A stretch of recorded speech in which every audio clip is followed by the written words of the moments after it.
शनिवार व्रत कथा। शनि देव को ग्रहों का राजा कहा जाता है। भगवान भोलेनाथ ने इन्हें न्याय के देवता की उपाधि दी है। जो लोग शनिवार का व्रत करते हैं उनको पूजा के समय शनिवार व्रत कथा का श्रवण करना चाहिए। भगवान भोलेनाथ ने इन्हें न्याय के देवता की उपाधि दी है। शनि देव को बहुत जल्दी क्रोध आता है। इसी क्रोध की वजह से पिता सूर्य से इनकी नाराजगी बनी रहती है। इनके क्रोध से सभी बचने की कोशिश करते हैं, वरना व्यक्ति पर मुसीबतों का पहाड़ टूट पड़ता है। इसलिए इन्हें प्रसन्न करने के लिए शनिवार व्रत रखा जाता है। व्यक्ति शनि दोष से बचने और उन्हें शांत रखने के लिए अनेक उपाय करता है। शनि कृपा से व्यक्ति को सुख और वैभव की प्राप्ति होती है। जो लोग शनिवार का व्रत करते हैं उनको पूजा के समय शनिवार व्रत कथा का श्रवण करना चाहिए। शनिदेव व्रत कथा।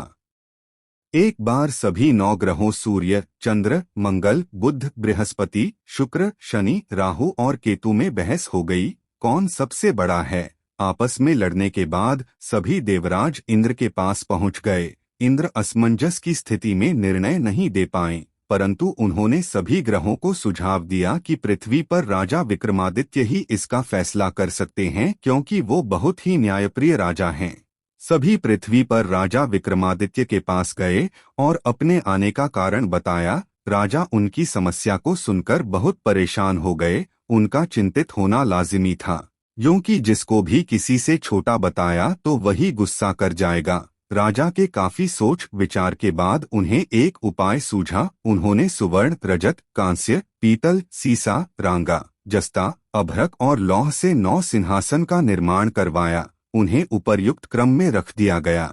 सबसे निवेदन किया गया कि क्रमानुसार सिंहासन पर आसन ग्रहण करें। शर्त रखा गया कि जो सबसे अंतिम में सिंहासन पर आसन ग्रहण करेगा वही सबसे छोटा माना जाएगा, जिसकी वजह से शनि देव सबसे बाद में आसन प्राप्त कर सके और सबसे छोटे कहलाए। क्रोध के आवेश में आकर शनिदेव ने सोचा कि राजा ने यह सब जानबूझकर किया है। कुपित होकर राजा से कहा कि राजा, तू मुझे नहीं जानता। सूर्य 1 राशि में 1 महीना, चंद्रमा 2.25 महीने 2 दिन, मंगल 1.5 महीना, बृहस्पति 13 महीने, बुध और शुक्र 1 महीने विचरण करते हैं। लेकिन मैं 2.5 से 7.5 साल तक रहता हूँ।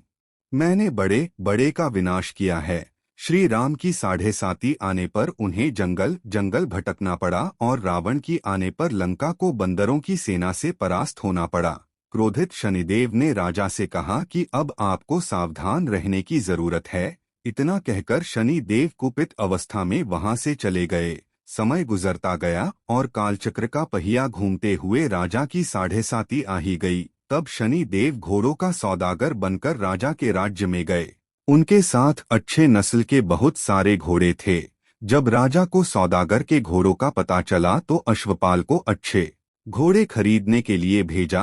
अश्वपाल ने कई अच्छे घोड़े खरीदे। इसके अलावा सौदागर ने उपहार स्वरूप एक सर्वोत्तम नस्ल के घोड़े को राजा की सवारी हेतु दिया। राजा विक्रमादित्य जैसे ही उस घोड़े पर बैठे वह सरपट वन की ओर भागने लगा। जंगल के अंदर पहुंचकर वह गायब हो गया। भूखा प्यास की स्थिति में राजा जंगल में भटकते रहे।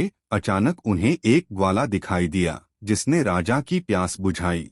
राजा ने प्रसन्नता में उसे अपनी अंगूठी देकर नगर की तरफ चले गए। वहां एक सेठ की दुकान पर पहुंचकर उन्होंने जल पिया और अपना नाम बीका बताया। भाग्यवश उस दिन सेठ की खूब आमदनी हुई। सेठ खुश होकर उन्हें अपने साथ घर लेकर गया। सेठ के घर में खूंटी पर एक हार टंगा था, जिसको खूंटी निगल रही थी। कुछ ही देर में हार पूरी तरह से गायब हो गई। सेठ वापस आया तो हार गायब था। उसे लगा कि वीका ने ही उसे चुराया है। सेठ ने वीका को कोतवाल से पकड़वा दिया और दंड स्वरूप राजा उसे चोर समझकर हाथ पैर कटवा दिया। अंपग अवस्था में उसे नगर के बाहर फेंक दिया गया। तभी वहां से एक तेली निकल रहा था, जिसको वीका पर दया आ गई। उसने वीका को अपनी गाड़ी में बैठा लिया। वीका अपनी जीभ से बैलों को हाँकने लगा।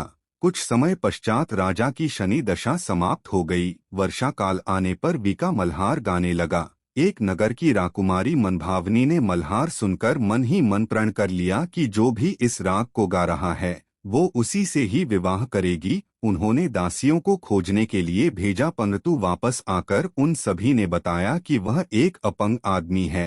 राजकुमारी यह जानकर भी नहीं मानी और अगले दिन ही वह अनशन पर बैठ गईं। जब लाख समझाने पर राजकुमारी नहीं मानी, तब राजा ने उस तेली को बुलावा भेजा और वीका से विवाह की तैयारी करने के लिए कहा गया। वीका से राजकुमारी का विवाह हो गया। एक दिन वीका के स्वप्न में शनि देव ने आकर कहा कि देखा राजन, तुमने मुझे छोटा बताकर कितना दुख झेला है। राजा ने क्षमा मांगते हुए हाथ जोड़कर कहा कि हे शनि देव, जैसा दुख मुझे दिया है, किसी और को ऐसा दुख मत देना। शनि देव इस विनती को मान गए और कहा कि मेरे व्रत और कथा से तुम्हारे सारे कष्ट दूर हो जाएंगे। जो भी नित्य मेरा ध्यान करेगा और चींटियों को आटा डालेगा, उसकी सारी मनोकामना पूर्ण हो जाएगी। शनि देव ने राजा को हाथ पैर भी वापस दिए। दूसरे दिन जब सुबह राजकुमारी की आंख खुली तो वह आश्चर्यचकित हो गई। वीका ने मनभावनी को बताया कि वह उज्जैन का राजा विक्रमादित्य है। मनभावनी खुशी से फूले नहीं समा रही थी। राजा और नगरवासी सभी अत्यंत प्रसन्न हुए। सेठ ने जब यह सुना तो वह पैरों पर गिरकर क्षमा मांगने लगा। राजा ने कहा कि यह सब शनि देव के कोप का प्रभाव था और इसमें किसी का कोई दोष नहीं है। सेठ ने निवेदन करते हुए कहा कि मुझे शांति तभी मिलेगी जब आप मेरे घर चलकर भोजन करेंगे। सेठ ने कई प्रकार के व्यंजनों से राजा का सत्कार किया। जब राजा भोजन कर रहे थे, तभी जो खूंटी हार निगल गई थी, वही अब उसे उगल रही थी। सेठ ने अनेक मोहरे देकर राजा का धन्यवाद किया और अपनी कन्या श्रीकंवरी से पाणिग्रहण का निवेदन किया। राजा ने सहर्ष स्वीकार कर लिया। राजा अपनी दोनों रानियों मनभावनी और श्रीकंवरी को लेकर उज्जैन नगरी लौट आए। सारे नगर में दीपमाला और खुशी मनाई। राजा ने घोषणा करते हुए कहा कि मैंने शनि देव को सबसे छोटा बताया था, लेकिन असल में वही सर्वोपरि हैं। तब से सारे राज्य में शनि देव की पूजा और कथा नियमित होने लगी।